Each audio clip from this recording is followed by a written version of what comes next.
Baik, Assalamualaikum warahmatullahi wabarakatuh. Izin memperkenalkan diri, nama saya Talita Sofadislita dengan NIM 123260131 dan bersama dengan teman saya Anida 123260134. Di sini kami akan menjelaskan mengenai cara pembuatan obat yang baik dan benar atau CPOB dan cara pembuatan kosmetik yang benar atau CPKB sesuai dengan mata kuliah farmasi industri. Yang pertama, CPOB bab 12. Validasi. Kebijakan validasi. Keseluruhan kebijakan perusahaan, arah dan pendekatan validasi, termasuk validasi proses produksi, prosedur pembersihan, metode analisis, prosedur pengujian, pengawasan selama proses, sistem komputerisasi, dan personel yang bertanggung jawab terhadap desain, pengkajian ulang, pengesahan dan dokumentasi tiap tahap.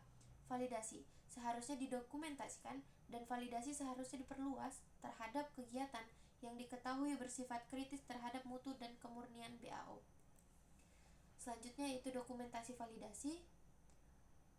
Seharusnya dibuat protokol validasi tertulis yang merincikan suatu validasi proses tertentu yang akan dilaksanakan. Protokol seharusnya dikaji dan disetujui. Selanjutnya yaitu kualifikasi. Sebelum memulai kegiatan validasi proses, kualifikasi yang tepat terhadap peralatan kritis dan sistem penunjang seharusnya diselesaikan. Selanjutnya yaitu pendekatan validasi proses. Validasi proses adalah bukti terdokumentasi yang menunjukkan bahwa proses yang dioperasikan dalam parameter yang ditetapkan dapat terlaksana secara efektif dan reproducible. Selanjutnya yaitu program validasi proses. Untuk validasi prospektif dan kongruen 3 batch produksi berturut-turut yang sukses harusnya digunakan sebagai panduan. Next, yaitu pengkajian berkala sistem validasi.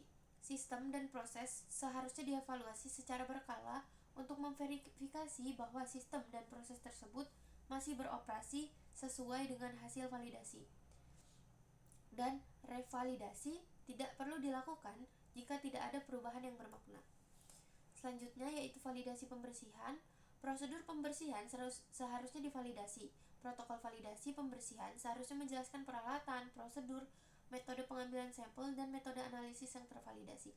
Selanjutnya yaitu validasi metode analisis. Metode analisis seharusnya divalidasi dengan mempertimbangkan karakteristik yang mencakup dalam ICH Guidelines.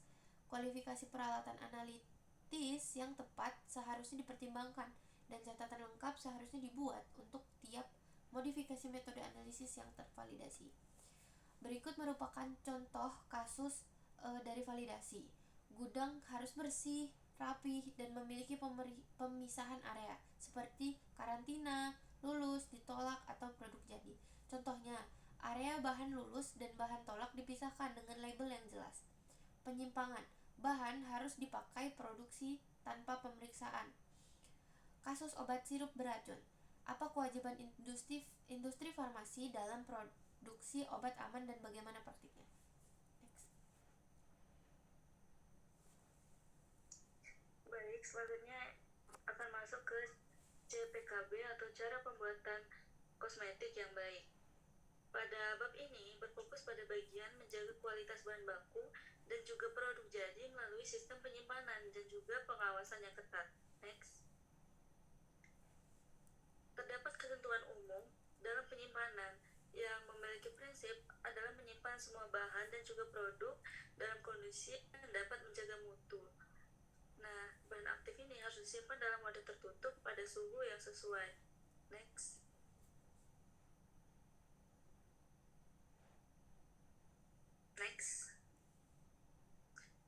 Selanjutnya pengaturan area penyimpanan, di mana gudang itu harus bersih dan juga rapi, memiliki pemisahan area yang jelas untuk status barang yang berbeda, di antaranya area karantina, area lulus uji, dan juga area ditolak, serta area produk jadi.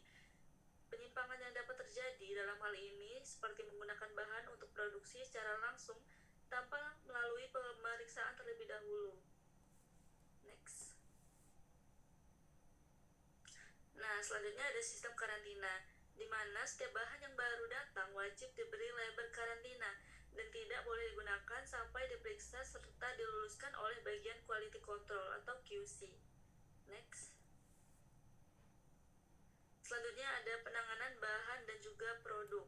Di dalam proses ini terjadi pemindahan dan penimbangan bahan yang harus mengikuti prosedur operasional atau SOP untuk mencegah kerusakan fisik. Next. Next.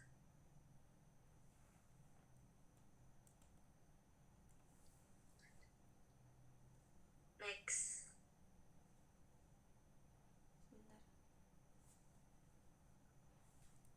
Sebentar ya.